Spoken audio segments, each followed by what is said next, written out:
continued to learn. This is not by accident, but rather is a reflection of the comprehensive investments and the measures we have put in place following the expert advice of the Chief Medical Officer of Health.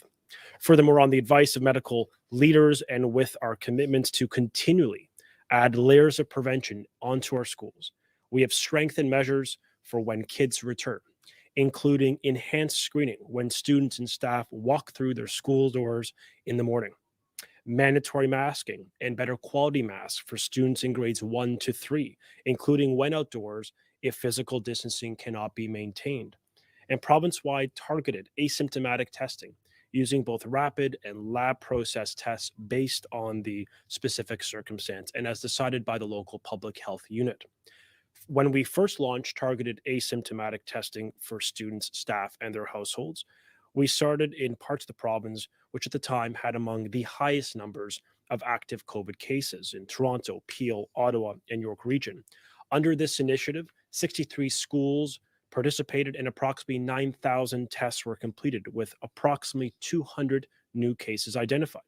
Through these tests, we found that under 2% of all student cases came back positive, and the majority of positive cases were found in those outside of the school. Today, I'm announcing that we are expanding this testing approach to other areas of the province for schools and childcare settings experiencing either outbreaks or high case counts, or if they happen to be within high priority communities. The first phase of this testing has made it easier to track and prevent the spread of COVID 19 within our schools by helping to identify cases early, to inform public health decisions, and ultimately to manage any outbreaks. The Ministry of Education, along with our partners in the Ministry of Health and Ontario Health, are continuing to work with school boards and health partners to support this testing where it is needed province wide. Access to robust asymptomatic testing has been offered to each and every public health unit that is welcoming students back to class. And we will continue making this offer as we bring even more students back. In addition to expanding testing and other safety protocols, today we are allocating an additional $381 million in targeted funding to go even further in protecting health and safety of our students. This funding will invest $50 million for improving air quality and ventilation within our schools, such as additional portable HEPA filters and upgrades to provide immediate improvements to ventilation for our students and staff. 65 million additional dollars for health and safety costs, such as board funded or transportation related PPE or staffing. $62 million for summer learning supports, including core programming and upgrading courses, special education and mental health programming, reading and math programs, STEM summer programming, and supports for underserviced students in our province. We're also announcing an additional $10 million to support mental health of all students and the support of the implementation of the new School Mental Health Ontario Action Kit, funded and additional funding for Kids Help Phone. We're providing $60 million for online learning, including elementary remote learning course packs, $80 million for student devices such as more laptops and tablets, and much more. And with this additional funding, Ontario schools are being provided with more than $1.6 billion in critical supports to protect the health and safety of our students, of our staff, and of all Ontario families. Now, I've spoken to you about how many schools are experiencing short-term staffing issues because of the COVID-19 pandemic. Now, despite what some will say, there are not tens of thousands of teachers available to enter our schools and educate our students. To ensure we keep distancing in our classroom, we need to be creative. To provide immediate access to potentially thousands of young, capable, innovative educators, we have worked with the Ontario College of Teachers over the past weeks to introduce a new temporary certificate for eligible teacher candidates that will allow school boards to employ eligible teacher candidates when there are no occasional teachers available from their current lists. This is an important initiative that will benefit students in schools across the province and provide valuable work experience for the future leaders in our education system. Crucially, it means that we will meet our staffing needs and will be able to keep our schools open. At the heart of our public education system is a shared responsibility to ensure the success of all students. That's why our government remains firmly committed and focused on providing school boards, students, and families with the resources they need to stop the spread of COVID-19. As Minister will do And our government will do everything within our power to ensure that schools continue to be safe, healthy spaces for our students, teachers, and all staff. Thank you. I'll take some questions. We'll go to the phone lines for questions. Just a reminder, it's one question and one follow-up.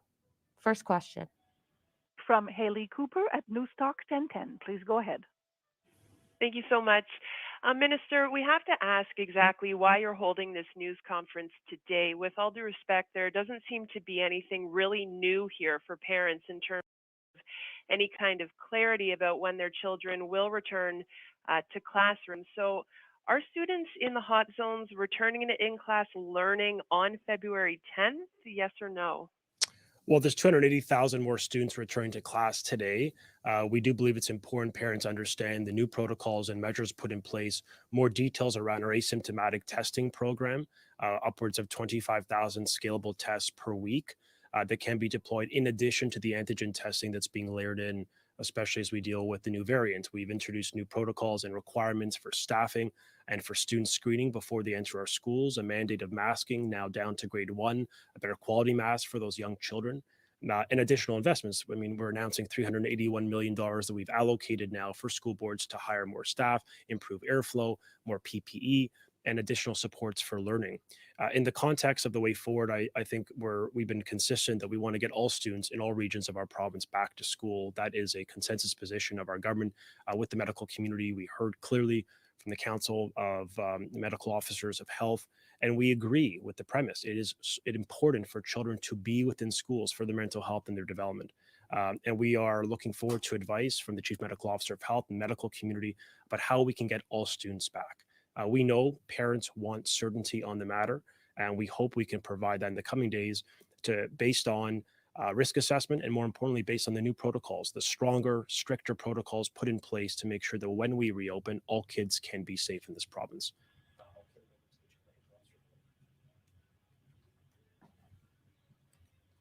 Okay. So if I'm interpreting your answer correctly, an announcement will be coming in the coming days on whether students in the hot zones will be returning to in-class learning on February 10th. If that's incorrect, then you can correct me in your answer to my next question. But is there any consideration being given to canceling the March break to try and make up time that's been lost? So the short answer is we hope to provide that clarity to parents based on the advice of the Chief Medical Officer of Health. That analysis is being done in real time. And the position of the government is we want to get this right. We want to keep kids in class to stay in schools, not have to open and close, which is why we've taken a more cautious approach of opening in those public health units with lower rates of community transmission to get these kids back, to build confidence, and to make sure that those measures are in place. With respect to March break, we have sought the expert advice of the Chief Medical Officer of Health, and we will be providing parents with sufficient notice on that decision. But I will turn it over to Dr. Williams to provide additional context.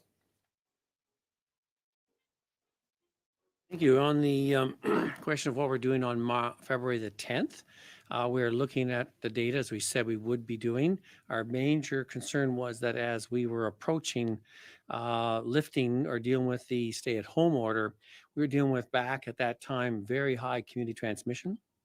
Many health units were well over 200 per 100,000, much higher than we were when we came into the festive holiday season break at that time. Already we're seeing rising number of cases in coming to our schools and more having to close cohorts and investigate that further. So we had waited to see if the Boxing Day lockdown would have greater effect, and during the holidays it didn't. But now over the last number of weeks, we are seeing the numbers come down very quickly. We're looking at even our top health unit as now just about over 150 per 100,000. That's extensively down from where it was. And the next few days, we shall see that again. So there's two things we want to do. One, are the community transmission rates coming down and going in the right direction? The answer is yes. The next thing is that do we have enough systems in place that we didn't have in the fall for even further testing? And Mr. Lecce has alluded to that with the so-called targeted testing that's used in various settings to go after and ensure that we have that measure. Because some say, do you really know what's in the schools? We are confident in the fall we did. And we're saying now with this in place, we are going to be confident to say, what is the percent positivity in the schools, yes or no? And it was low in the fall. And we think it's going to be low now. The other method is to make sure that parents who have concerns about their child, will they be able to approach public health and have them tested either if they have very mild symptoms, because as you know, before we went in, some health units under the medical officer of health, such as in Peel and in Toronto, had moved the bar for sensitivity down to one mild symptom, and they asked them to stay home or get tested. And we had some difficulties making sure that testing was available in a timely way, in an effective way, and efficient, so parents had a quick answer. We're putting that in place now so we can do it through our rapid antigen testing, so that parents who want to ascertain that, even a child who has maybe very mild or, excuse me, uncertain symptoms, they may have concerns they want to have tested. How can they do it without long lineups, long waiting to get a phone call, long time to get a turnaround time for the test? We don't want that to occur. The other factor we're looking at right now is what is the history of our variants? And this is expanding. We just developed the rapid PCR test that we've been using with PHOL is the leader of this in Canada, North America. And we're starting to roll that out to do all our positive tests because parents want to know if my child or someone is positive. Do you know if there's variants in the school? Yes or no? And we want to be able to answer that in a very timely fashion. So all these things have to be put in place. The proper testing, the methodology, the proper people to do it, and the backup systems that will give answers back to parents, teachers, educators, so they can be assured what is in the school at this time. And we want to be able to say, just like in the fall, it's safe, it's a good place to go to school, and we are watching, we're not ignoring it, and we're being careful. So we're hopeful that we're looking for that February 10th date with all things being in place. We'll go to the next question. From Caroline Alfonso at the Globe and Mail. Please go ahead. Thank you. Hello, Minister, Dr. Williams. Would you please share with me the specific metrics that you're using to reopen schools when you say you're looking for rates to go down? Down to what? Dr. Williams, I'll turn to you. So not an exact number per se. We would like them all down ideally quite low, but we know one that from our feedback from our public health measures table and from our council medical officers of health and talking with medical officers of health that if the rates are still showing community transmission up in the levels of, let's say, under 200, they're now 100 to 150 in that range there, can they still open? I say yes, with proper checks and balances. What the ministers announced and what we're saying from a rapid antigen testing protocol for health units to deliver an offer so that they can quickly assess not only the safety of the child, maybe siblings and or family if needed to be, in a way that is convenient, safe, not the nasopharyngeal swab, but the lower nasal swab, so much more amenable to, say, repeat testing for young children if necessary, because some will find it difficult to get them to cooperate many times on the nasopharyngeal swab. So all these things in place saying, can we open up with some ongoing community transmission? Because one thing we're doing a lot more now is we're doing a lot more testing. Over the holidays, we've gone up many times to mid 75,000 in one day, and we can go even higher. That's the difference. We know what's going on in the communities, but how do we make sure that that separation is occurring between the community and the school? Because we don't want them mixed, and we want to keep the cases out of the school. As we did in the fall, we want to do it again now, because once we open, we want to stay open. Follow up? That doesn't really answer my question because I'm confused. London and Ottawa reopened its schools today, but Brant County, which has lower rates and a lower positivity rate, still remains closed. So what metrics are you using to determine how to reopen schools? Thank you. We use a number of metrics, and we also consult with the medical officers of health. We had consulted with both a number of them. And in the case of Brant, we discussed it with the medical officer of health who was not comfortable at this time to open. And we respected that opinion of what was going on in their community. Ottawa with Dr. Etches was more than eager. And with their systems in place, they said they could offer it and undertake that at this time. So there's our metrics. There is the trends and directions, as well as the systems that are there for the backup. And most importantly, the local medical officer of health, how do they feel about where they are with what's going on in their community, with the movements in and out of their respective health units? How do they feel that that would make it safe yet to open or not in that context? So in that case, we did have that consultation, and they said they would prefer to wait and to open with the others in due process. Next question. From Chris Rushery at the Toronto Star, please go ahead. Yes, thank you. And just getting back to the metrics issue, what would you like to see in the hotspots, Toronto, Peel, York, Hamilton, Windsor? What would you like to see there specifically before schools can reopen on February 10th or later?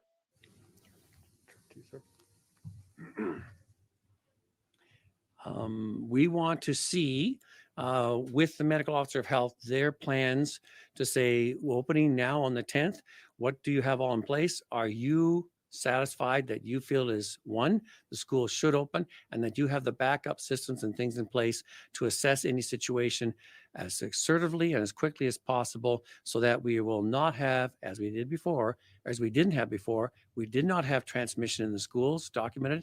We don't want transmission in the schools, and we want to keep that out. So we're asking them all now to put those plans in place and all the preparatory work. We've done our part. We've changed the methodology, got approval from the company to make it amenable for lower nasopharyngeal. That took time to get that in place. We changed the regulations so it doesn't have to be delivered by a regulated healthcare professional to allow a larger cadre of people to be involved in that. We put our documentation systems in place.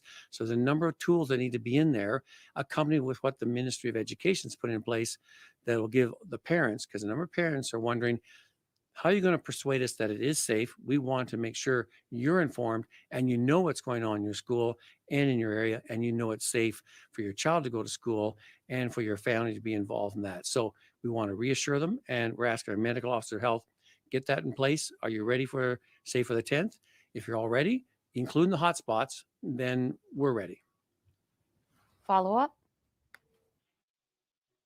What kind of supports are you going to be giving boards and public health units for the expanded testing? Are you going to be giving them tests, lab space, staff, and will you be giving them any direction on whereabouts and when they should be doing this testing? The ministry has worked to procure capacity of upwards on a scalable level of 25,000 PCR tests, and additional 25,000 antigen tests that can be deployed in any public health unit as decided by the medical officer of health. We are deferring to the medical expertise of the local medical officer of health. They know their communities, and they will deploy the testing either or within schools on a need basis. And that's why that capacity was built up. It's why we took action to ensure on day one, when we reopened schools in this province, we had that PCR capacity, which will be very helpful in expanding the targeted asymptomatic program in all regions of the province. An additional layer, as noted by the Chief Medical Officer of Health, is the antigen testing. And part with these new variants, we want to make sure parents have access to immediate and efficient and fairly seamless testing. And as the Chief Medical Officer of Health said, for a child that has any symptom, they can use this rapid antigen tests. Roughly an hour later, they'll be provided with a result. That type of speed is a strength. We want to really reassure parents that we have that type of testing capacity, both on a symptomatic basis and on an asymptomatic basis, to make sure the schools remain safe. In addition, part of the announcement today is providing more funding for better PPE, for more PPE, for additional staffing and health and safety investments, particularly for airflow. When you look at it as a comprehensive plan, or you look at it on its totality, the plan has helped us. This plan, fully funded and endorsed by the Chief Medical Officer of Health, that allowed us in the fall to get us through with success. As the kids has noted, at a time of lower community transmission, the plan worked quite well. We aim to strengthen it, because part of the responsibility for us, both in government and in the medical community, is to make sure that we're responding to a changing risk profile. And for parents out there, they see what's taking place within our communities. They want to make sure that these schools are safe. And we are not going to be static in our thinking. We're going to continuously add more investments, more measures, and stricter protocols in place to make sure that all staff and all students can remain safe in the province. Next question. From Randy Rath at CHCH TV. Please go ahead. Hello.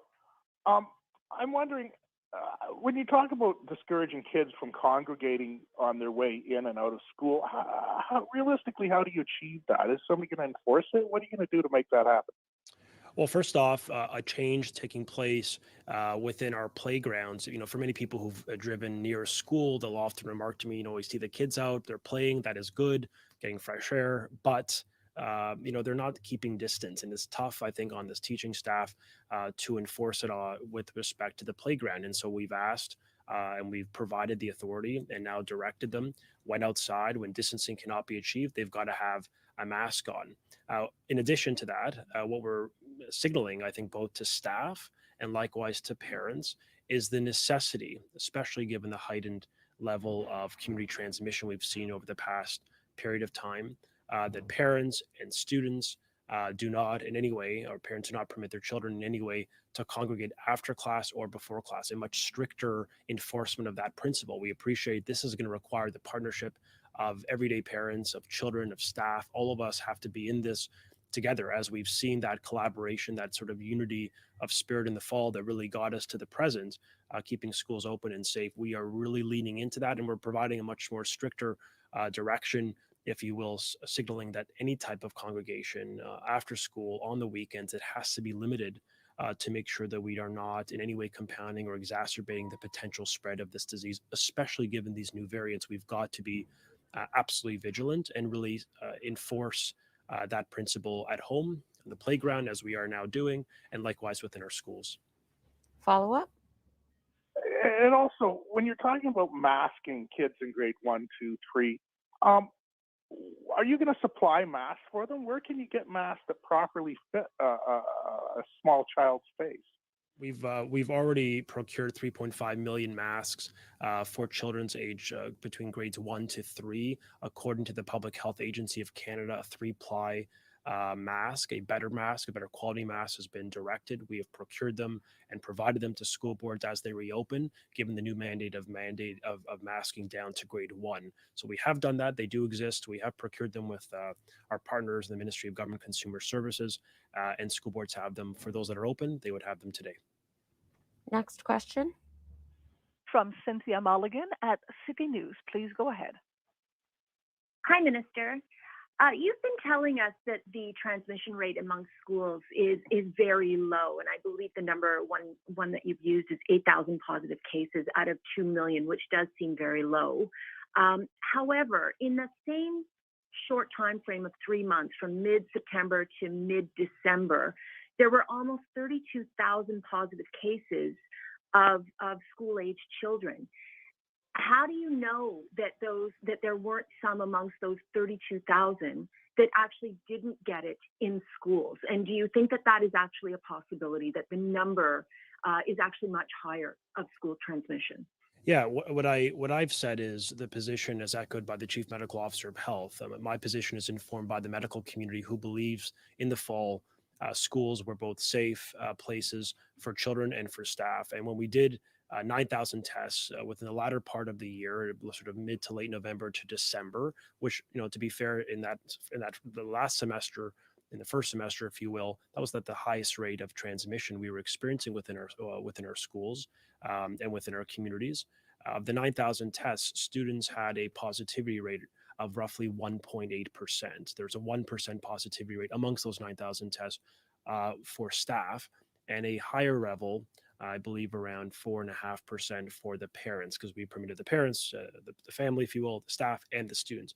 I think what that indicated, the first phase, is that on the asymptomatic level, that spread just was not there. And we were, the public health units across the province weren't, targeting the lower risk neighborhoods. They were really going into some of the highest rates of positivity to really understand, can we identify any cases and better understand the rate of spread within schools. That helped inform the position that schools have remained safe and not been places of transmission, largely brought in from the community. But this is a position that's been provided by the Chief Medical Officer of Health, and one that we feel confident with the additional testing, both PCR for asymptomatic and the antigen testing, rapid 1 hour testing for symptomatic parents. We think this will really help us maintain that reality and keep schools safe. But I will permit to the Chief Medical Officer of Health maybe to build on that principle. Well, thank you. And throughout the number you're quoting there is a number in that age group. Some were not tested through school system, were tested because of family contacts and outbreaks in households. But at the same time, when we found cases, the health units in the school, someone coming to the school and were tested positive, they would sometimes isolate a cohort and sometimes test all the students in the cohort. Or at sometimes there are a few schools that they closed for a number of days and tested everybody. In that, they didn't find very many positive cases related to those cases. They tend to find that most were coming to the school positive rather than having obtained it in the school. And where there's any suspicion that there might have been ongoing transmission in the school or in the cohort, they would close that cohort or school and then ask for testing on the whole group. And sometimes that took some time to put together. But now with what Minister Lecce is offering, that's going to be readily, quickly available. If a health unit is concerned that there may be ongoing spread, even a possibility of it, test the whole school and see what you find in there. Of course, it's voluntary and you want to ascertain that, but you want to be able to say, as in the past, we found very few outside of the cases that showed up in the school positive at that time. And you may get 2 or 3 in the same time period coming that are positive, but have no link with each other. The assumption is maybe they got in the school, even though there's no class intermixing. When you test them and do the background testing, you usually found that there was some more activity in the households back in their respective areas and their families. So we did that. We're going to do that again. And we did a lot of testing, as you can see. We didn't do it without, because some places don't do as much robust testing as Ontario does. We do it because we were looking for it. We know it's there. We know it's going to happen, but we want to circumvent that an affected patient or client and child getting into the school for a period of time. And we did that in the fall. We're going to do it again now. Follow up? Okay, thank you. Minister, perhaps you could answer this next question first. There does seem to be a definite shift in how you are thinking, though. I have been asking multiple times since September why we wouldn't be proactive and do asymptomatic testing in schools so that you would have a proper baseline and know for sure what's going on. So there does seem to be a shift. And can you tell me what is behind that shift? Well, every step of the way, Cynthia, we followed the advice of the medical community, the chief medical officer of health, guiding us on when and where we should be deploying those additional layers of prevention. We had the phase 1 of the asymptomatic testing in the hotspots, often in communities with very high rates of positivity, and the results, roughly 1.8% for students, 1% for staff, I think demonstrate that schools have been relatively safe spaces. Obviously, community transmission is rising and has risen sort of systematically through the fall and into the winter. We now have new variants that have entered our country. We have to continue to demonstrate to parents and to our frontline staff an absolute commitment to keep them safe and do whatever it takes to ensure we achieve that, which is the basis for we've expanded the asymptomatic testing. It's why we're adding another layer with the antigen testing, rapid testing for parents to make that process seamless and easier in their communities. So, I think for us, the default is following the medical advice. That is how we achieved a plan in this province that allowed kids to 1.5 million children to go to school safely every day in the fall. And we're going to continue to lean into and follow the expert medical advice of the chief medical officer of health, of leading pediatric institutions who we have sought perspective and counsel from, including Sick Kids and other pediatric hospitals in the province, to guide us to make sure that every parent knows that when their kids go back, should they go back into schools, if they opted for the in-school learning experience, that those kids are going to be safe, and that we have all the requisite investments, the staffing, and the measures in place to ensure that their kids could be safe each and every day. Next question. From Mike Crawley at CBC News. Please go ahead. Minister Lecce, your government talks about how you've allocated almost $1.3 billion towards safe school reopening. But if you factor in that 381 million of that came from the federal government in the fall, and almost 500 million of that is simply allowing the school boards to tap into their own reserves, that leaves basically $400 million in actual funding from the provincial government. So how would you respond to criticism that says, that works out to basically $200 per kid, and that is an inadequate amount of money for the provincial government, which has responsibility towards education, to put towards safe reopening of schools? Mike, in June, before when schools were closed, we announced the Grant for Student Needs. That's the vehicle of funding for school boards. We increased it to the highest levels ever recorded in provincial history. The per pupil amount, the amount of money we provide per student is up. The investments for school boards is up. Special education funding is up. In addition to the overall investments we're making in some of the basics like reading as well as mathematics, we have increased the investments well before September. We've added additional monies and investments every step of the way. We've leveraged our federal partners and school board reserves to unlock every single dollar available to ensure the province today at a $1.6 billion investment leads Canada with the strongest investment, but even beyond the dollars, because the dollars, can be abstract for some people. What that has led to, folks, is 20,000 more HEPA filters and 20,000 odd HEPA filtration units, portable HEPA units in portables and in other spaces within our schools to improve air quality. It has led to over 600 new public health nurses who provided thousands of contacts directly and provided supports to parents and to children throughout the past several months. It's allowed us to hire over 3,400 new teachers with a plan on track to hire another 800 in short order, and over 1,300 custodians with another 400 targeted for hiring as well in the winter and the spring. That has enabled Ontario to have safe schools. It's positioned us uniquely in the province to offer an online learning option as well as an in-class learning option, which is a strength for parents, especially now during this pandemic.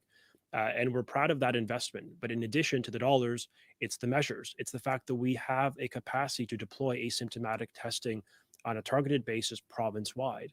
It's the ability to ensure PPE is readily available and a better quality PPE is available based on the emerging evidence and advice, including from the Public Health Agency of Canada. So we are going to continue to be there for parents, for students, for our educators and our administrators, every one of which is working very hard. And we will continue to make sure that the protocols and the investments are there to keep these schools safe right to June. Follow up? Wanted to ask further clarification about the asymptomatic testing. We were told in the technical briefing that the target is to have 50,000 tests done per week. Can you tell me when you expect to be able to reach that level, whether it's a date or a number of weeks after everyone is actually back in class? And what's the total allocation of money specifically to testing at the schools? Because we were also told in the technical briefing that the money that the province has written down as being allocated towards testing, $23.6 million, actually a big chunk of that was towards testing of school-age children at the assessment centers. So clarify how much money is being spent towards the asymptomatic testing programs at schools, and as well a target date for when you're going to hit 50,000 tests per week. So on the testing, we have capacity of up to 50,000 tests per week. It's scalable. So as public health units come online, that capacity will be provided to them once all PHUs, all public health units, all school boards are back, which is clearly the intention of the government. Get them back as soon as we can, as soon as it is safe. We will have capacity for upwards of 50,000 tests, a blend of the PCR and the antigen tests. So all school boards that are open today, for example, or were open last week, for example, had access to the PCR testing with the local public health. We've just procured additional capacity to make sure that there's people available to do those types of swabs and make it more available within communities across the province. I think that really was a priority for us over the winter period to make sure that that capacity exists. This will be the last question. From Ian McLennan at Barrie 360. Please go ahead. Hello, Minister. You start, if I may. Just before you start, if I may, Mike also asked about the monies associated. We allocated roughly, I believe, $23 million in the summer for testing, which would have covered the asymptomatic testing. Some of the unused dollars there will be applied for this testing capacity expansion, and we're allocating additional monies to do that. So the point is we are working in partnership with Ontario Health to make sure we've got the actual testing kit. We have procured the people to do it, to be deployed according to the regulation, to get into our schools and to other community centers to do it. So the monies are set aside. We have more than enough than we will need to get us through the school year. And that's partly based on the original investment in the summer of 23 odd million for testing in the province for schools. Pardon me. Hello, Minister. Thank you for taking my question. And Dr. Williams, we've heard from several teachers, Minister, who are special needs, who are in the classroom, who are in the schools, and there have been COVID-19 cases reported, but they're not being reported by the schools or by the school boards to those teaching staff, to the principals, et cetera. Prior to the schools being closed for the holiday season, school boards in Simcoe County updated the numbers on their websites. That's not happening anymore. And these teachers are asking why. Yes, the schools are technically closed, but they're not. There's still special needs students being taught. There's still teachers in the classroom. There's still COVID in the classroom. So that's their question to you. Why aren't those stats being updated? Yeah, well, we do regular public reporting that captures sort of the day prior's COVID cases within our schools. I will say on the on the question related to special education for context, this government decided, with the support of the Chief Medical Officer of Health, to allow some of the most vulnerable children within our schools, children with intellectual or developmental disability, those that cannot learn remotely online at home. Finally, I would argue for many of those parents who have felt voiceless over many years, right across the country, we have made provision to ensure that those kids can get into a school, have access to the therapists and the medical practitioners and other supports that these kids need. They need predictability. They need to have routine restored. And we really felt it was important to build a protocol that keeps the staff safe, absolutely. And we're grateful to every one of them for doing that important work. I know they would care deeply about the kids that they serve with and support. But we wanted to ensure that they had that consistency. And we made that decision based on really the voices from a variety of special education community and advocates and stakeholders that said, look, you've got to make sure that that is allowed. That's what we have done.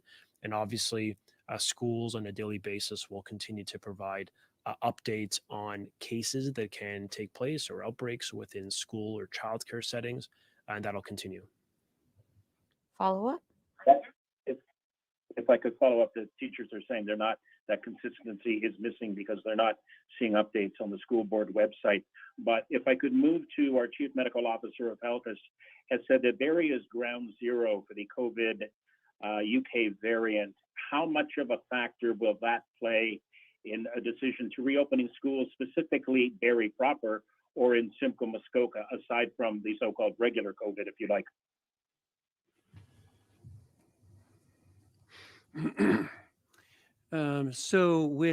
You raise a good point, and that's why we want to make sure we're addressing in a timely fashion the possibility of the role of variants. We're doing a point prevalence study right now. We hope to have some results in the next day of what percent are we seeing in Ontario and on the community basis. The issue in Barrie is a institutional outbreak, unfortunately, and we're taking many steps to try and contain and deal with it. Unfortunately, there's been a number of lives lost as well, as we've seen the impact of how the variant can work in a congregate setting. The question under the Medical Officer of Health, Dr. Gardner, is it out in the community? So we're doing some further testing, trying to ascertain if there's been spread beyond the institution with all the controls and measures in place. So far, we haven't seen that. It doesn't mean we're not going to look for it. And as well, when we want to say we're going to open schools in that area, in any area, that's why we're asking to have the mild symptoms tested in a timely fashion so we can get the testing done. If it were to be positive, we would then screen that for the 501 variant to ascertain as quickly as possible to inform ourselves whether the variant is actually into our schools or within school-age children. We haven't seen it yet, and we are announcing we continue to do our testing on that. And besides the airport testing, we're going to be doing real time of any of the positive PCRs, running them through our special PCR we have here in Ontario that we can identify in a very timely fashion rather than wait 2 or 3 weeks for the full genome sequencing to say we do have variants, and then we'll confirm what those ones are. And we'll have some more comments to make about that this afternoon. So again, we'll consult with the local medical officer of health, and we want to see what the situation is with that evolving institutional outbreak, how well it's contained, and is there any evidence of any spread of variants outside that? And we're being appraised of that day by day. And so far, it seems to be contained, but we can't conclude that or assume that until we finish our thorough investigation. Okay. Thank you very much. I appreciate it.